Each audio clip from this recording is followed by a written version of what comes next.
United States Supreme Court. As one justice once famously remarked, "We're not final because we're infallible. We're infallible because we're final." What is the road to get there? What do you have to do? And how often are these cases, particularly in the Second Amendment arena, commonly distributed for conference before they are either accepted or rejected? I'm going to be taking you inside some of those numbers in this video. So guys, let's get into it.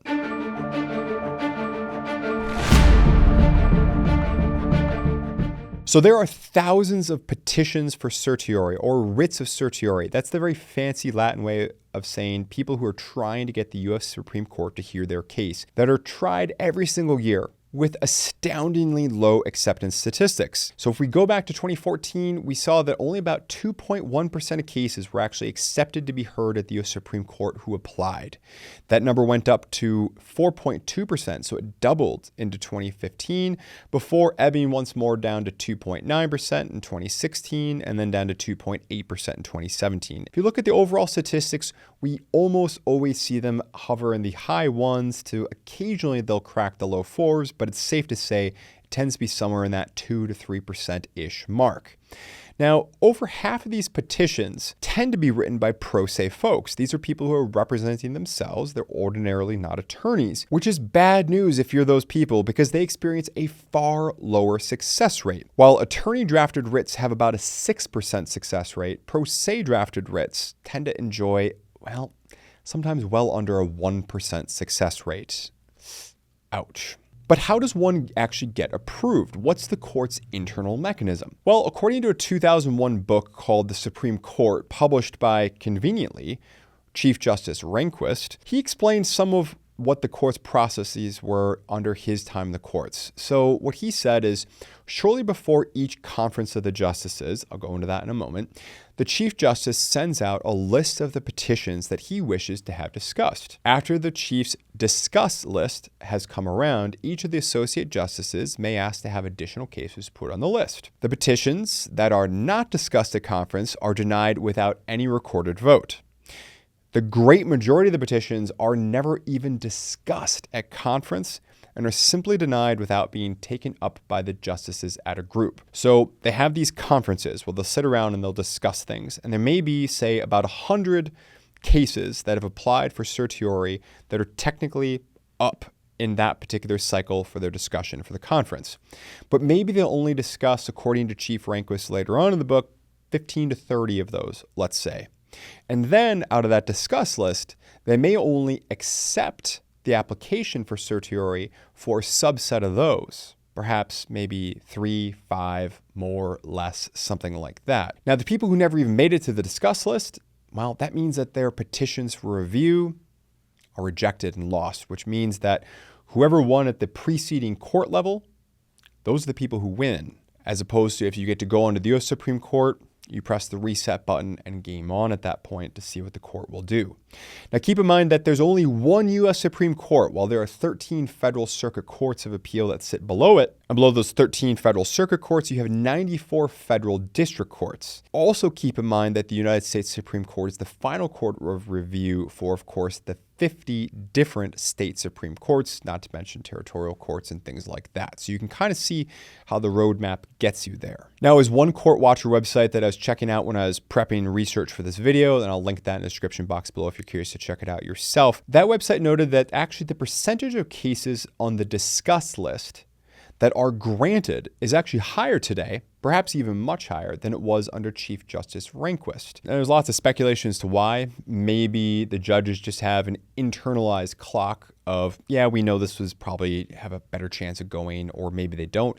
Maybe they talk among themselves more prior to conference or out of conference. Don't know. That's up for speculation. Let me know in the comment field down below. But we do know that that is a higher percentage. Guys, really quickly, I'm going to break in here. Be sure to hit that like button, and I want you to comment down below, what do you see as being the top 2 or 3 issues that the U.S. Supreme Court absolutely needs to hear? Because frankly, and I've said it before and I'll say it again, we might be at a high watermark for being a pro-gun court for the foreseeable future. So if there are issues that we need to see a court take up, what do you think are the most pressing and urgent ones? Let me know in the comment field. Now back to the video. So what I'm going to do now is I'm going to take you through some of the notable U.S. Supreme Court cases dealing with Second Amendment cases and show you how many times they were up for conference because we have got some very big potential assault weapons ban, potential high-capacity magazine ban, i.e. modern sporting rifles and normal capacity magazines that are being distributed and redistributed for conference. And it has a lot of people wondering, what does that mean? I thought this could try to help you out. Going back to 2008, the DC versus Heller case was distributed for conference twice before being accepted. Now, if you were unaware of this case, you should be, because the 2008 DC versus Heller, or sometimes just called the Heller decision, basically laid down the individual right to own guns not connected to any kind of militia service. And it also said that firearms are protected from regulation if they're in common use. That's DC versus Heller. But of course, anytime you've got the brother that comes along and paves the trail, there's always a younger brother coming shortly thereafter trying to pass him up. Because about 2 years later, we had McDonald versus City of Chicago, which was only distributed once before being accepted. You have to remember, Heller happened in DC, which then left what's called a 14th Amendment question open. So keep in mind, back at the passage of the Bill of Rights, we had questions as to whether or not, okay, so for instance, your First Amendment speech rights. Well, that technically only restrained the federal government from passing federal laws to infringe on your freedom of speech, your freedom of assembly, freedom of religion, which could technically still be infringed upon by the states. That is, until the 14th Amendment, which came along shortly after the United States Civil War at the end of the 1860s in order to basically protect minorities and recently freed slaves from basically the Jim Crow South, as well as Jim Crow North, I will add as well, in order to make sure that those rights and freedoms were protecting not only the federal government from infringement, but were also blocking state, county, local, municipal governments as well. That's the McDonald decision, part of what I call the holy trinity of U.S. Supreme Court Second Amendment decisions. Again, only distributed once in about 2010. And then we can kind of pick up the pace. We get to Caetano, where if McDonald was the fast child, Caetano was the slow one. That was about 2016, had to be distributed 10 times. That dealt with the state of Massachusetts, who is basically banning certain electronic weapons because, hey, they're not in common use, and also they weren't around at the time of the founding of the Second Amendment, 1789 introduction, 1791 adoption. Plus, where's the military service issue here, right? Don't they have to be in military service? And we know the U.S. Supreme Court said no. They are in common use, doesn't have to be around at the time of the founding of the Second Amendment, and also military service disconnected issue. That's right, we've got the New York State Rifle Pistol Association versus Bruen, sometimes just known as the Bruen decision, B-R-U-E-N. This was distributed 4 times. It basically did away with may issue licenses and moved all the licensing paradigms for concealed carry onto a shall issue basis, and further said that the shall issue must be based on objective criteria. Are you listening, Massachusetts and other states out there?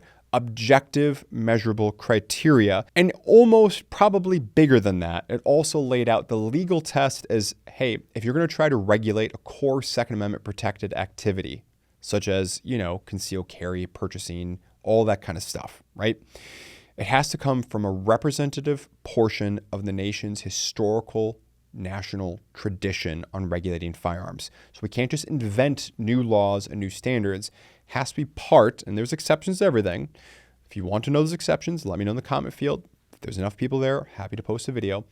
But it has to come from a representative slice of the nation's historical legal tradition on regulating firearms and firearm-related activity. So Bruen was distributed 4 times, which was better than the NRA versus Vulo, who we recently just got a 9-0 smackdown on New York State, which was distributed 5 times. Of course, that was the issue where basically New York State was trying to go full mafia on the NRA by effectively discouraging companies such as insurance companies from doing business with the NRA, or else, hey, they may be targeted for their own regulatory activity. That's code for buckle up, buttercup. You're about to get regulated. You're about to be investigated. That brings us to, of course, the Rahimi decision, which we are still waiting at time of filming, which was distributed twice. This deals with the question of who are the people in, remember that phrase, a well-regulated militia being necessary to the security of a free state, the right of the people to keep and bear arms shall not be infringed. So who are the people who are protected by the Second Amendment? So we're effectively talking about prohibited possessor status. We're talking about misdemeanor crimes, domestic violence. We're talking about felons, violent felons. We're talking about domestic abuse injunctions, all that kind of stuff.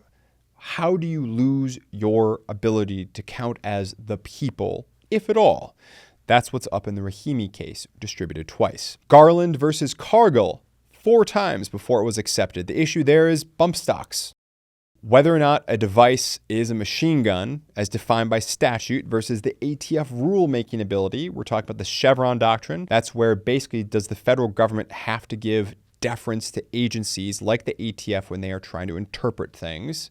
We already had oral arguments at time of filming. We are still awaiting a reaction from the court. Garland versus Vanderstock, also distributed twice. This is the evil pesky ghost guns, more commonly called privately manufactured firearms. And realistically, we're talking about, when is a firearm a firearm? Is that hunk of plastic, if I've got the jig and mold to turn that into a frame or a receiver? Is that a firearm because I've got the ability to do all this constructively? Or does it actually have to get to 80%? Or does it have to get to 100%? When are parts a gun, which is really, really big for regulatory compliance and legal issues? So we're dealing with the 2022 ATF frame receiver rule, we're dealing with ATF rulemaking, and once more the Chevron doctrine. Now, if we rewind back to 2015, we had Friedman versus Highland Park, which was basically a so-called assault weapons and magazine ban coming out of Illinois, which was distributed 7 times before ultimately being shot down, which gets us to Beavers versus Naperville, which is largely the same case, which, interestingly enough, Justice Barrett did not block with an injunction, which was applied back on November 27th of 2023. We're going to see where this one goes. It's been distributed a few times now for conference. This could be a massive case dealing with what firearms specifically. Are AR-15s going to be able to get regulated out of existence, or are they in common use, or are they dangerous and unusual? Again, don't get angry at me. I'm just letting you know here's what the battle lines are, okay? Obviously, I have a side in Rudy interest. They absolutely should be legal, but that's neither here or there right now. So hopefully this video gave you some insight as to how this process works, how does it get here, and with that, thank you very much. Let's get to our quote of the day. This one comes from Roman thinker, speaker, writer Seneca, quote, "Wealth is the slave of a wise man, the master of a fool," end quote. Always appreciate seeing Seneca and always appreciate seeing you. Don't forget to hit that like button, and I'll see you in the comment section down below. What do you think's going to be coming up? How is the U.S. Supreme Court going to be ruling on some of those cases that are still coming out? Vanderstock, Garland, Rahimi at time of filming. Not to mention, what other cases does the court need to hear? Let me know, and I'll see you in the next one. Thanks for sticking around to the end of the video. If you enjoyed this one, please feel free to check out some of our other great content, and we'll see you in the next one.